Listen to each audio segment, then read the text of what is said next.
Well, after a few messages from people asking if I could do some more Horizon 5 content, I've decided to jump back in and do a few. I'm not sure how regular this will necessarily become, but it's been a while.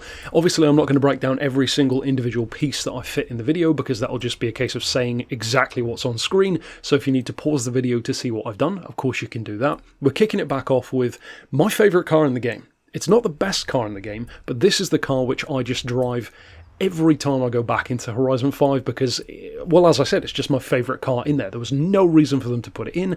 I'm so glad that they did. This is a legitimate dream car of mine, and you never see this thing pop up in games. The MG SVR.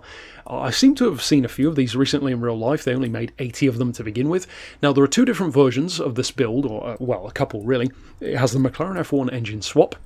A couple of things in the video you'll see I haven't done. So one thing is removing the rear wing. That increases the top speed from 269 to about 275. So it does make a big difference. Personally, I prefer the look with the wing. So more often than not, I opt to have that and sacrifice a bit. So that's down to you. You'll notice I haven't fully spaced out the front wheels either. That's because, again, I'm not a huge fan of the way that looks.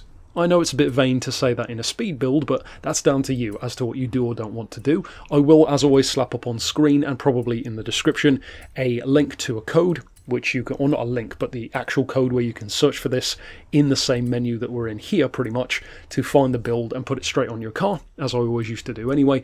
And then as far as the other stuff, it's mostly just fit all of your racing bits. You can leave the 6-speed in there. I did try it with the simplified 4-speed, so more of like a drag gearbox approach.